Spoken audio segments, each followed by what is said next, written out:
Assalamualaikum warahmatullahi wabarakatuh. Baik, di sini saya akan mempresentasikan tentang strategi pemberdayaan UMKM dalam menghadapi arus globalisasi, upaya bertahan dan berinovasi. UMKM sektor makanan dan minuman di Kota Pekanbaru. Sebelum saya mulai, saya akan memperkenalkan diri saya. Perkenalkan, nama saya Dita Prastika Ningtyas, Prodi Manajemen, kelas MJ 502, NIM 250201021144, mata pelajaran Hukum Bisnis. Langsung saja saya akan menjelaskan latar belakangnya. Era globalisasi telah membawa perubahan fundamental dalam lanskap bisnis UMKM di Indonesia, khususnya di Pekanbaru. Tantangan kompetisi semakin ketat seiring masuknya produk asing dan pergeseran perilaku konsumen yang lebih dinamis dan demanding. UMKM sektor makanan dan minuman yang merupakan tulang punggung ekonomi lokal menghadapi dilema antara mempertahankan identitas kuliner tradisional Melayu dan beradaptasi dengan tuntutan pasar global. Sektor ini tidak hanya berkontribusi signifikan terhadap PDRB Kota Pekanbaru, tetapi juga menjadi penyerap tenaga kerja terbesar dan pelestarian warisan budaya kuliner. Namun, berbagai kendala struktur seperti keterbatasan permodalan, akses pasar yang terbatas, dan gap kompetensi digital mengancam keberlanjutan UMKM dalam menghadapi arus globalisasi. Untuk datanya bisa kita lihat dari PPT ini, yaitu data empiris UMKM Pekanbaru. Itu ada indikatornya, ada jumlah UMKM VNB. Datanya itu ada 1247 unit, ada kontribusi PDRB itu ada 183%. Ada tenaga kerja itu 4.850 orang. Omset rata-rata atau per bulan itu 24 sampai 45 juta. Untuk akses digital itu memiliki 38% memiliki online presence. Kendala utamanya itu modal 62%, pemasaran 54%. Survival rate-nya itu per 3 tahunnya itu menjadi 47%. Selanjutnya itu pendekatan penelitian. Studi kasusnya itu penelitian ini menggunakan pendekatan kualitatif dengan desain studi kasus untuk memahami dinamika UMKM makanan dan minuman di Kota Pekanbaru. Sampel penelitian melibatkan 45 UMKM yang dipilih secara purpose berdasarkan kriteria usia usaha minimal 2 tahun dan omset bulanan di atas 15 juta. Pengumpulan data dilakukan melalui wawancara mendalam dengan pemilik UMKM, observasi operasional usaha, dokumentasi praktis bisnis, dan analisis data sekunder dari dinas, koperasi, dan UMKM.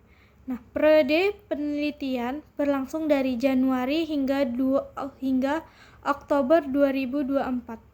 Analisis data menggunakan teknik analisis tematik untuk mengidentifikasi pola strategi bertahan dan faktor-faktor yang mempengaruhi keberlanjutan UMKM.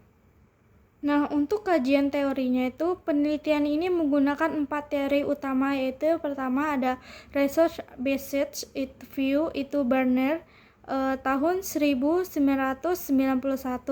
menjelaskan bahwa keunggulan kompetitif UMKM berasal dari sumber daya internal yang unik seperti resep tradisional dan keahlian kuliner. Yang kedua ada innovation diffusion theory atau dari Rogers tahun 2003 menjelaskan proses adopsi inovasi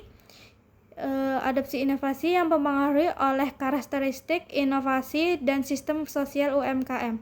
Yang ketiga ada teori pemberdayaan UMKM dari Tambunan tahun 2017 menekankan pentingnya penguatan kapasitas SDM, akses permodalan, dan jaringan pasar secara keberlanjutan. Nah, yang keempat itu ada digital marketing capabilities, itu ada dari Chaffee dan Alice Chadwick tahun 2019, menunjukkan bahwa kemampuan pemasaran digital meningkatkan jangkauan pasar dan daya saing UMKM di era globalisasi. Setelah itu, hasil penelitian atau tantangan UMKM-nya bisa dilihat dari data tersebut. Nah, penelitian mengidentifikasi 6 tantangan utama UMKM di Pekanbaru. Permodalan menjadi kendala terbesar, yaitu 62%, karena kesulitan akses kredit perbankan tanpa agunan. Nah, pemasaran digital masih rendah, hanya 38% UMKM aktif online sementara mayoritas bergantung pada word of mouth. Itu kompetensi SDM terbatas akibat minimnya pelatihan manajemen modern, itu 48%. Nah, adopsi teknologi terhambat, literasi digital yang rendah itu menjadi 45%. Nah, untuk fluktuasi harga bahan baku mengganggu, itu 38% UMKM. Dan kompleksitas regulasi perizinan menyulitkan 29% pelaku usaha. Nah, strategi bertahan UMKM itu.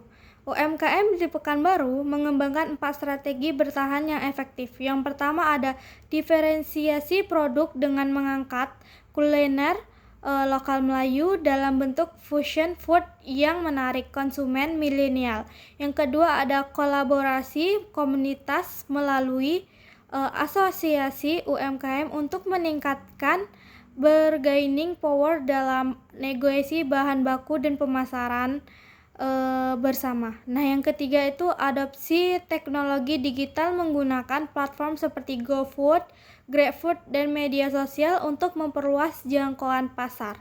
Nah, yang keempat itu ada manajemen keuangan sistematis dengan pencatatan terstruktur dan diversifikasi sumber pendanaan melalui P2P lending dan program CSR.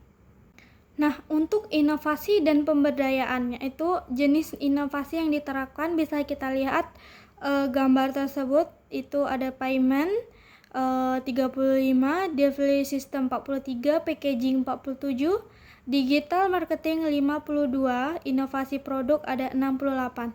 Nah, program pemberdayaan yang efektif itu ada 5 program pemberdayaan terbukti efektif meningkatkan kapasitas UMKM. Pelatihan digital marketing meningkatkan omset 35-50% dalam 6 bulan. Pendampingan manajemen keuangan membantu pengelolaan cash flow yang lebih baik. Fasilitas akses pembiayaan melalui kredit mikro membuka peluang ekspansi usaha. Program sertifikasi halal dan PERT meningkatkan kepercayaan konsumen. Itu ada promosi produk dalam event lokal, memberikan exposure brand dan networking dengan buyer potensial. Nah, untuk pembahasannya itu ada integrasi teori dan temuan. Temuan penelitian mendukung research based view di mana UMKM yang berhasil bertahan memiliki keunikan brand lokal itu atau resep tradisional sebagai sumber daya unik. Nah, innovation division teori terbukti relevan. Adopsi digital marketing dipengaruhi oleh peer network dan role model UMKM sukses. Pemberdayaan efektif memerlukan pendekatan holistik mencakup kapasitas SDM, akses modal, dan teknologi sesuai Tambunan.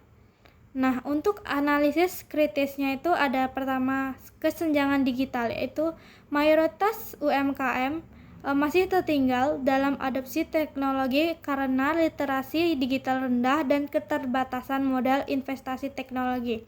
Yang kedua ada kolaborasi ekosistem.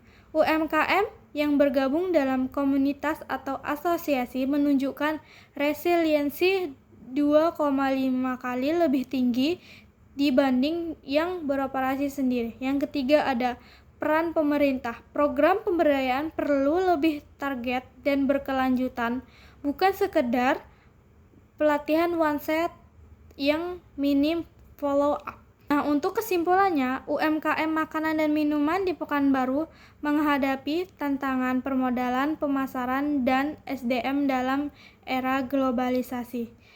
Strategi bertahan yang efektif mencakup diferensiasi produk lokal, adopsi teknologi digital, kolaborasi komunitas, dan manajemen keuangan yang sistematis.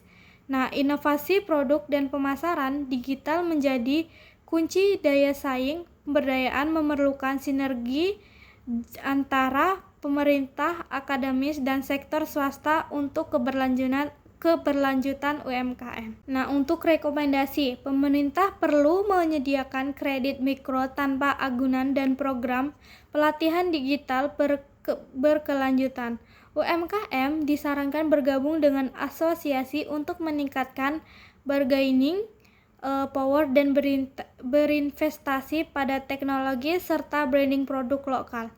Akademis direkomendasikan melakukan riset, action research dengan pendampingan teknis dan mengembangkan program inkubasi bisnis. Kolaborasi lintas sektor sangat penting untuk menciptakan ekosistem yang mendukung pertumbuhan UMKM. Sekian presentasi dari saya. Terima kasih. Assalamualaikum warahmatullahi wabarakatuh.